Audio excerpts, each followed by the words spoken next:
Hi, it's me again with CorelDraw tips and tricks. Earlier today, I made a vector graphic out of this map, and I started thinking I was actually traveling today on airplanes, and I just got to the hotel room, and I was thinking there's another way that I could take out a few steps that I deleted a lot of stuff. So I'm just going to go to Trace Bitmap, Outline, Trace Clip Art. And also for the one I'm doing this for, he also wants contour lines, and I'm going to work on that tomorrow, because he wants to have contour lines going down into a 2-inch thick piece of wood. So this is taking just a little bit of time, and it's done. And I'm going to go like I did earlier and bump up the detail so it'll look like just like the regular map. Now I'm going to say okay, and the new version is going to be on top. Now what I did today, earlier, I deleted a lot of stuff. Well, I started thinking about it. I don't need to delete anything. If we take this, well, I'm hoping it'll work, and go up to Object and Group and ungroup it, I'm going to take the yellow away. But if we look at what's left, if we take a rectangle and just encompass the entire lake, make sure we get it all. We're only looking for the inside of the lake anyway, and I don't care about these other parts. And I'm going to get the Smart Fill tool, and I'm just going to fill in that space that I made with the rectangle.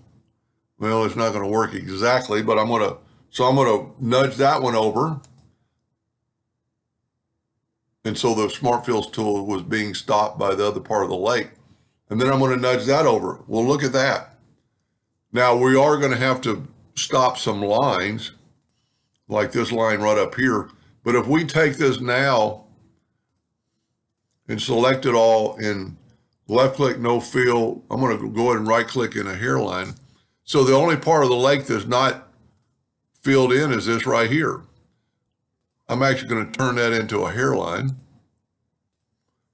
It just makes a lot more sense. And then just take a 2-point line and just join those two nodes. And I'm using somebody else's program probably still. And now, let's just take the Smart Fill tool and fill in the lake. Well, that didn't work. I've got a leak somewhere.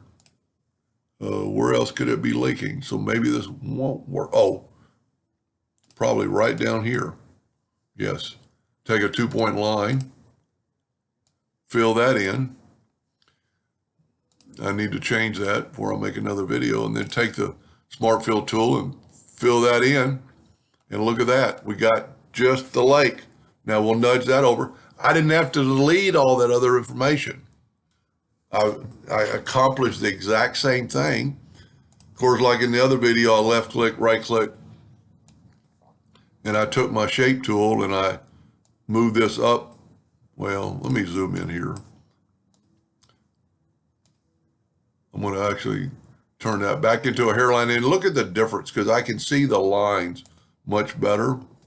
And I'm just going to do that. I'm going to select both those. I'm going to right click and turn them. Well, maybe they're already curved.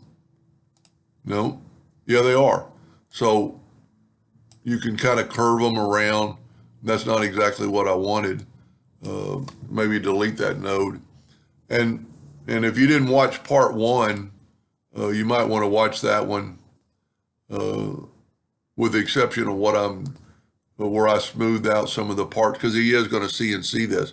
And also, if we're going to contour off this map, we would definitely want it to be a little bit smoother, because of the way I'm thinking. Unless I can figure out something else, I'll work on that tomorrow for the one I'm doing it for. Anyway, made a lot less work, because to not have to do, and like I told him earlier, you could make this map whatever size you wanted it. Anyway, I hope that helped a little bit. Thank you for watching.